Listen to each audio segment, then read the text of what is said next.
ठंड की रसोई। मम्मा और कितनी देर, जल्दी से नाश्ता लेकर आओ ना। हाँ भाभी प्लीज जल्दी से नाश्ता लेकर आओ, मुझे भी ऑफिस जाना है। अरे हाँ हाँ ला रही हूँ, जरा सा भी सब्र नहीं है किसी को। इंसान हूं मैं, कोई मशीन थोड़ी ना हूं कि चुटकी बजाते सब कुछ हाजिर हो जाएगा। नताशा जल्दी जल्दी सबके लिए नाश्ता लेकर आती है। अरे ये क्या नाश्ता है, आलू के पराठे क्यों बना दिए? मतलब आलू के पराठे तो नाश्ते में ही खाए जाते हैं, तो बना दिए। अरे लेकिन तुम्हें पता है ना कि मुझे आलू के पराठे पसंद नहीं है। हाँ भाभी, आलू के पराठे तो मुझे भी पसंद नहीं है। मतलब ऐसी बात नहीं है कि आलू के पराठे टेस्टी नहीं होते, लेकिन मैं जिम जाता हूँ ना, तो आप थोड़ा प्रोटीन वाला पराठा बनाती तो अच्छा रहता। अमन बिल्कुल ठीक कह रहा है, तुम एक काम करो, हम दोनों के लिए पनीर का पराठा बना दो। अरे यार, अब मैंने सबके लिए पराठे बना दिए ना, तो खा लो। वैसे भी इतनी सर्दी है, बार बार कुछ बनाने का मन नहीं करता। आटा भी मुझे दोबारा गूंथना पड़ेगा और धोने के लिए डबल डबल बर्तन हो जाएंगे। अरे तो क्या हो गया बहू, अब नितिन और अमन का पनीर के पराठे खाने का मन है तो उनके लिए बना देना। और सच बोलूं तो आज मेरा भी आलू के पराठे खाने का बिल्कुल मन नहीं है। मैंने तो सोचा था तू मूली के पराठे बनाएगी, अब जब तू इन दोनों के लिए पनीर के पराठे बना रही है तो मेरे लिए भी एक मूली घिसकर उसके पराठे बना दे। वाह, इनको पनीर के पराठे खाने हैं, आपको मूली के खाने हैं। ये घर है या कोई ढाबा? अब तो बस पापा जी आप ही बचे हैं, आप भी बता दीजिए आपका क्या ऑर्डर है, आपको कौन से पराठे खाने हैं? अब तुम पूछ रही हो तो बता देता हूँ बहू, अगर पराठे गोभी के मिल जाते तो मजा आ जाता। वैसे भी ठंड तो कुछ महीने ही चलती है और गोभी के पराठे खाने का असली मजा ना ठंड में ही आता है। तो मेरे लिए गोभी के पराठे बना देना। अब सबकी अलग अलग पराठों की फरमाइश सुनकर नताशा का सर चकरा जाता है। पहले वो पनीर के पराठे बनाती है, उसके बाद मूली के, उसके बाद गोभी के पराठे बना बनाकर तो वो पहले ही थक गई थी। अब इतने अलग अलग पराठे बनाने के चक्कर में किचन में इतने सारे बर्तन भी इकट्ठा हो जाते हैं।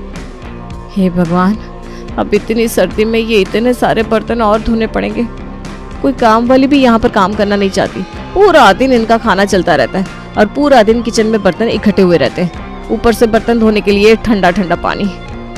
नताशा जैसे ही बर्तन धोने लगती है वैसे ही ठंडे पानी में हाथ लगते ही वो कांपने लगती है।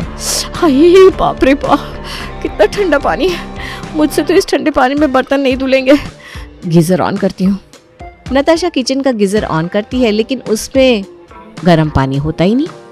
अरे अब ये क्या नई मुसीबत है, लगता है गीजर ठीक करने वाले को बुलाना पड़ेगा। लेकिन जब तक वो आकर गीजर ठीक नहीं कर देता तब तक क्या करूं? हाँ, बाथरूम वाले गीजर से पानी लेकर आती हूँ। नताशा बाथरूम वाले गीजर से पानी लेने जाती है तो उसमें भी गर्म पानी नहीं था। अरे अभी थोड़ी देर पहले ही तो मैंने पानी गर्म किया था, सारा का सारा गर्म पानी खत्म कैसे हो गया? तभी उसकी सासू माँ वहां पर आती है। अरे क्या हो गया बहू, क्या कर रही है यहाँ पर? मम्मी जी, किचन में बर्तन धो रही थी तो पानी बहुत ठंडा था, मैंने सोचा गीजर ऑन कर लेती हूँ, लेकिन किचन वाला गीजर तो पानी गर्म ही नहीं कर रहा, तो मैंने सोचा बाथरूम वाले गीजर से जाकर ले आती हूँ, लेकिन इसमें तो गर्म पानी आई नहीं। मैंने अभी थोड़ी देर पहले ही पानी गर्म किया था, पता नहीं कहाँ चला गया। अरे गर्म पानी कहीं चला नहीं गया बहू, उस गर्म पानी से मैं नहा ली। मैंने सोचा अब अपने बाथरूम में दोबारा से गीजर में पानी गर्म करना पड़ेगा तो बिजली खराब होगी, तो मैंने तेरे बाथरूम में नहा लिया। अच्छा कोई बात नहीं, मैं दोबारा से गीजर ऑन कर देती हूँ। नताशा दोबारा से पानी गर्म करने के लिए गीजर ऑन करती है तो इस बार गर्म पानी से उसके ससुर जी नहा लेते हैं और बेचारी को थक हार कर ठंडे पानी से ही बर्तन धोने पड़ते हैं। अगले दिन, भाभी आज सबके संडे की छुट्टी है तो लंच जरा तड़कता भड़कता बनाना। तड़कता भड़कता मतलब क्या? मैंने आलू गोभी की सब्जी, रोटी और पुलाव बनाया है, साथ में थोड़ा रायता बना लूंगी। अरे नहीं मम्मा, छुट्टी वाले दिन तो कम से कम कुछ अच्छा खाना खिलाओ। कुछ अच्छा खाना खिलाओ से क्या मतलब है तेरा? हाँ, मैं क्या हर रोज तुम लोगों को अच्छा खाना नहीं खिलाती? एक तो तुम लोगों की हर फरमाइश पूरी करती हूँ, ऊपर से तुम्हारी बातें भी सुनो। अरे यार, हमारा वो मतलब नहीं है, मतलब जो तुमने बनाया है वो तो हम खा ही लेंगे, लेकिन उसके साथ कुछ और भी मिल जाता, जैसे कि सर्दियों में मक्के की रोटी के साथ पालक पनीर, ऐसा कुछ बनाती। हाँ भाभी, भैया ठीक कह रहे हैं, ऐसा कुछ खाने को होता तो मजा आ जाता। नहीं नहीं नहीं, मैं पालक की सब्जी बिल्कुल नहीं खाऊंगा। इतनी सर्दी में तो हॉट चॉकलेट पीने का मजा आता है, वो भी फ्रेश फ्रेश गरम गरम बने क्रॉन्सो के साथ। हैं? किसके साथ? क्रॉन्सो मम्मा, क्रॉन्सो के साथ। वो कैफे में जाकर सब लोग खाते हैं ना। अरे चुप रह तू, पता नहीं कहाँ कहाँ से ये नया नया शौक लेकर आ रहा है। जो बनाया है चुपचाप खा ले। नहीं मम्मा, मुझे हॉट चॉकलेट के साथ प्रॉन्स ही खाना है, मैं वही खाऊंगा। और भाभी प्लीज पालक पनीर और मक्की की रोटी भी। हाँ हे भगवान, तुम लोगों ने तो मेरी नाक में दम कर रखा है। अरे थोड़ा तो समझा करो। एक तो वैसे इतनी सर्दी है, किचन में काम करते करते मुझे भी ठंड लगती है, और पूरा टाइम किचन में खड़ी खड़ी मैं कितनी थक जाती हूँ पता भी है। हर टाइम मेरे पैर किचन के अंदर ही होते हैं। अरे बहू तो घर की अन्नपूर्णा होती है, इसीलिए उसके पैर हमेशा किचन के अंदर होते हैं। तेरे आने से पहले मैं भी हमेशा किचन में ही लगी रहती थी। जा बेटा, सबको जो खाना है सबके लिए वो बना ला। और तू इन दोनों के लिए मक्के की रोटी बना रही है तो मेरे और तेरे पापा जी के लिए बाजरे की रोटी बना देना बेटा। सबकी अलग अलग फरमाइश सुन सुनकर नताशा का दिमाग फिर खराब हो जाता है, लेकिन बेचारी के पास कोई ऑप्शन भी नहीं था। सबके लिए उसे अलग अलग खाना बनाना ही पड़ता है। तभी कुछ दिन बाद, बहू, ए बहू। अरे पापा जी को क्या हो गया? पापा जी मुझे इतनी आवाज क्यों लगा रहे हैं? बहू, आई पापा जी। नताशा जल्दी से बाहर आती है तो उसके ससुर जी के हाथ में गाजर की थैली थी, जिसमें लगभग 10 किलो गाजर थे। अरे पापा जी, आप ये इतनी सारी गाजर क्यों ले आए? इतनी सारी गाजर घर में कौन खाएगा? अरे हम खाएंगे बेटा, और कौन खाएगा। मैंने सोचा सर्दी का मौसम है तो गाजर का हलवा खाना तो बनता है, और मार्केट में गाजर बहुत सस्ती भी मिल रही थी तो मैंने सीधे 10 किलो ही खरीद ली। अब तुम इनका हलवा बना लेना और हम आराम से हलवा खाते रहेंगे। लेकिन पापा जी, 10 किलो गाजर का हलवा मैं कैसे बनाऊंगी? 2-4 किलो गाजर लेकर आते तो समझ में भी आता, लेकिन सीधे सीधे 10 किलो। अरे बेटा, 10 किलो गाजर होते ही कितना है? 10 किलो गाजर का हलवा तो हम लोग 2 दिन में खा जाएंगे, और जैसे ही हलवा खत्म होगा तो मैं फिर से दोबारा गाजर ले आऊंगा। पर हलवा टेस्टी बनाना बेटा, खोया और सारे ड्राई फ्रूट्स डालकर। नताशा के ससुर जी उसे गाजर देकर चले जाते हैं। शाम के समय, सुनिए पापा जी, आज गाजर लेकर आए थे तो आप गाजर को घिसने में मेरी मदद करो ना, तब तक मैं हलवे में डालने के लिए खोया बना लेती हूँ। अरे यार, तुम्हें तो पता ही है मैं ऑफिस से आकर कितना थक जाता हूँ। अगर तुम्हें हेल्प चाहिए तो अमन को बोल दो, वो तुम्हारी मदद कर देगा। अब नताशा अमन के कमरे में जाती है तो वो भी बहाना बना देता है। मैं आपकी मदद कर देता भाभी, लेकिन ठंड की वजह से ना मेरी कमर में बहुत दर्द हो रहा है। इस बार आप गाजर खुद घिस लो ना, अगली बार मैं पक्का हेल्प कर दूंगा।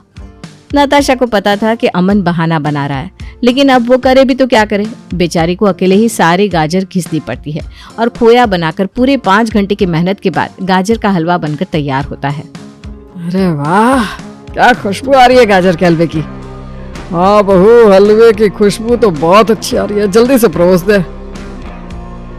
अरे पापा, पहले खाना तो खा लो, उसके बाद ही तो हलवा खाओगे ना, या पहले ही मीठा खा लोगे? अरे बेटा, 10 किलो गाजर का हलवा बनाया है तो खाना खाने से पहले भी खा लेंगे और बाद में भी खा लेंगे।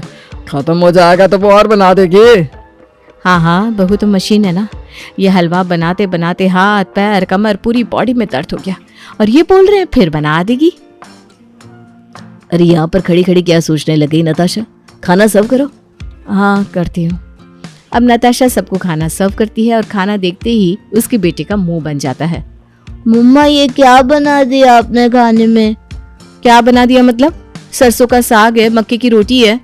वही तो मैं भी कह रहा हूँ, जब आपको पता है मुझे ये खाना पसंद नहीं तो मेरे लिए कुछ और बनाना चाहिए ना, अच्छा वाला। देख, अब ना तू मेरा दिमाग खराब मत कर। खाना बनाकर और ये गाजर का हलवा बनाकर मैं पहले ही बहुत थक चुकी हूँ, इसलिए जो बनाए चुपचाप खा ले। नहीं, मैं नहीं खाऊंगा, नहीं खाऊंगा, नहीं खाऊंगा, नहीं खाऊंगा। हाँ भाभी, सरसों का साग तो मुझे भी अच्छा नहीं लगता। इसमें आपने पनीर डाला होता ना, थोड़ा टेस्टी भी लगता, लेकिन सिर्फ सरसों का साग मुझसे नहीं खाया जाएगा। ठीक है, तो मार्केट जाकर पनीर खरीद कर ले आओ और ये साग में डालकर खा लो। कम से कम ये तो देखो कि मैं कितने घंटों से किचन में खाना बना रही हूँ, लेकिन यहाँ पर किसी के नखरे ही खत्म नहीं होते। आधा टाइम खाना बनाने में चला जाता है और आधा टाइम बर्तन धोने में, और सोने पर सुहागा, गीजर भी खराब है, ठंडे पानी में सारे बर्तन मुझे हाथ से धोने पड़ते हैं। अरे तो क्या हो गया बहू, हम भी तो अपने टाइम पर सब करते थे, और अपने परिवार के लिए तो ये सब करना अच्छी बात है। बेटा, अगर घर में किसी को ये खाना पसंद नहीं तो जबरदस्ती क्यों खिलाना है?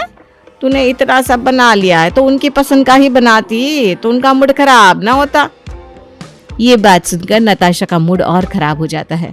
वो अपने देवर और बेटे के लिए अलग से खाना बनाकर लाती है। तभी, अच्छा बेटा, कल ना मुझे तेरी मौसी जी के घर जाना है, और उनको ना मूंग की दाल का हलवा बहुत पसंद है, तो तू सुबह जल्दी उठकर मूंग की दाल का हलवा बना देना। ठीक है मम्मी जी। अभी आज का काम खत्म हुआ नहीं कि कल के लिए भी काम बता दिया। ऐसा लगता है शादी करके ससुराल में नहीं, किचन में ही बस गई हूँ। दिन के 24 घंटे में से सिर्फ 6 घंटे ही अपने कमरे में होती हूँ, वो भी सिर्फ सोते टाइम। उसमें भी इनको खाने के सपने आते रहते हैं और पूरी रात कभी मलाई चाप, कभी बाजरे की रोटी, पता नहीं क्या क्या बोलते रहते हैं। मेरी तो जिंदगी रसोई बनकर रह गई है। रात के 12 बजे के बाद तो नताशा किचन का सारा काम निपटा कर सोई थी और सुबह सुबह 4 बजे उसके कमरे का दरवाजा फिर से नॉक होता है। अरे इतने सुबह सुबह दरवाजा कौन नॉक कर रहा है? सुनिए ना, जाकर देखिए तो। अरे मुझे बहुत नींद आ रही है, तुम्हें जाकर देख लो। नताशा आधी नींद में जाकर दरवाजा खोलती है तो देखती है दरवाजे के बाहर उसकी सासू माँ खड़ी हैं। मम्मी जी, आप इतनी सुबह सुबह, आपकी तबीयत ठीक है ना? अरे हाँ हाँ, मेरी तबीयत को भला क्या होगा। तो इतने सुबह सुबह आपने दरवाजा क्यों खटखटाया? अरे बेटा, मैंने तुझे बताया था ना मुझे सुबह तेरी मौसी जी के घर जाना है, और तुझे बोला भी था मूंग की दाल का हलवा बना देना। बस यही बात याद दिलाने के लिए आई हूँ। मैं ना 7 बजे मौसी जी के घर के लिए निकल जाऊंगी। तब तक तुम मूंग की दाल का हलवा भी बना लेना और चाय नाश्ता तैयार रख देना। हाँ बेटा। क्या? बेचारी नताशा पूरे 4 घंटे की नींद भी नहीं ले पाती और उसे फिर से किचन में जाकर मूंग की दाल का हलवा और सबके लिए चाय नाश्ता बनाना पड़ता है। चाय नाश्ता बनाकर फ्री होती है तो सबकी फरमाइश अलग अलग लंच बनाने की। वो 9 बजे जैसे ही फ्री होती है तो उसके पास उसकी फ्रेंड का कॉल आता है। हेलो, कैसी है रश्मि? बड़े दिनों बाद फोन किया। अरे मैं तो ठीक हूँ, लेकिन तू बता, तू कैसी है? तुझे जब भी फ़ोन करती हूँ ना हमेशा बिजी होती है, और खुद तो तू कभी फ़ोन करती नहीं। अरे क्या बताऊँ यार, इन ससुराल वालों ने मुझे परेशान कर रखा है। जब भी सर्दियाँ आती है ना, इनकी खाने की फरमाइश इतनी बढ़ जाती है कि किचन से बाहर ही नहीं निकल पाती मैं। पहले सबकी अलग अलग फरमाइश का खाना, फिर इतने सारे बर्तन। ठंड में खाना बना बना कर और बर्तन धोकर मैं तो परेशान हो गई हूँ। इसका मतलब तेरे ससुराल वालों को भी सुधारने का टाइम आ गया है। क्या मतलब? मतलब मेरे ससुराल वालों ने भी मुझसे ठंड में खाना बनवा कर और बर्तन धुलवा कर परेशान कर रखा था, तो मैंने ऐसा तरीका अपनाया कि सब लाइन पर आ गए। क्या तरीका? अब रश्मि नताशा को अच्छी तरह समझाती है और नताशा अच्छे से समझ भी जाती है। अरे वाह यार, ये तो तूने कमाल का आइडिया दिया। ये चीज तो मैंने भी नोटिस की है। चल एक बार ये भी ट्राई करके देख लेती हूँ। अब नताशा किचन में एक चारपाई लगा लेती है और किचन में ही एक बड़ा सा हीटर रख लेती है और खराब हुए गीजर को भी ठीक करवा लेती है। अरे बहू, किचन में ये हीटर और खाट क्यों रखी है तूने? खाना बनाते बनाते सोने का इरादा है क्या? अरे कहाँ मम्मी जी, इतनी सर्दी में खाना बनाते बनाते ठंड से बुरा हाल हो जाता है, इसलिए सोचा किचन में ही हीटर लगवा लेती हूँ। और आपको तो पता है ना, मैं ज़्यादातर टाइम किचन में ही बिताती हूँ और आधी बार तो आप सुबह सुबह मुझे जगाने के लिए मेरे कमरे में पहुँच जाती हूँ। तो मैंने सोचा जब तक सर्दियाँ चल रही हैं मैं किचन में ही सो जाऊंगी, इसलिए यहाँ पर चारपाई लगा ली। आज से ये किचन ही मेरा कमरा है और यही मेरा घर है। अरे अब क्या तुम रात को यहीं पर सोओगी? जी, हर टाइम किचन में रह कर मुझे किचन से इतना प्यार हो गया है कि अब तो अपने रूम में जाकर सोने का मन ही नहीं करता। इसलिए अब से मैं यहीं पर सोऊंगी और यहाँ पर हीटर तो है ही, सर्दी भी नहीं लगेगी। अब आप लोगों को जो भी खाने का मन करे आप मुझे बता देना, मैं आराम से बना दूंगी। अरे वाह, फिर तो अच्छा है। अब मेरा भी कुछ खाने का मन करेगा तो मम्मी मुझे डांटेगी नहीं। हाँ हाँ बेटा, बिल्कुल नहीं। तो मम्मा आप मेरे लिए कॉर्न एंड मशरूम सूप बना दो, साथ में गार्लिक ब्रेड। सर्दी में गर्मा गर्म सूप और गार्लिक ब्रेड खाने में ना बहुत मजा आता है। हाँ भाभी, और मेरे लिए गर्मा गर्म कोरियन नूडल्स बना देना और सब्जियां थोड़ी ज्यादा डालना। और आपके लिए? मेरे लिए गर्मा गर्म कॉफ़ी और उसके साथ अगर वनीला केक मिल जाए तो मज़ा आ जाएगा। हाँ बहू, कॉफ़ी तो मेरे और तेरे पापा जी के लिए भी बना लेना, लेकिन हमें ना वनीला वाला केक अच्छा नहीं लगता, तो हमारे लिए चॉकलेट वाला बना देना और थोड़े ड्राई फ्रूट्स डाल देना। अच्छा, मैंने लड्डू बनाने का सामान भी लाकर रखा है, तो आज लड्डू बना लेना याद से। जी ठीक है मम्मी जी। अब नताशा सबकी फरमाइश का खाना बनाने लगती है और ओवन, गीजर और हीटर का पूरा इस्तेमाल करती है। इस वजह से उसे ठंड में काम करने में कोई प्रॉब्लम भी नहीं होती। लेकिन प्रॉब्लम तो किसी और को होने वाली थी, और वो क्या, ये आपको कुछ देर में पता चल ही जाएगा। अभी खुश होकर खा लो जो भी खाना है, क्योंकि कुछ दिन बाद तो आप लोग मुझे किचन में घुसने भी नहीं दोगे। अब नताशा जैसा कहती है थोड़े दिन बाद बिल्कुल वैसा ही होता है, क्योंकि घर पर महीने का बिजली का बिल आता है 10,000 रुपये। इतना ज्यादा बिजली का बिल? लेकिन बिजली का बिल इतना ज्यादा कैसे आ गया? आज से पहले तो कभी इतना ज्यादा बिल नहीं आया। पापा जी, बिजली का बिल तो ज्यादा आएगा ही ना।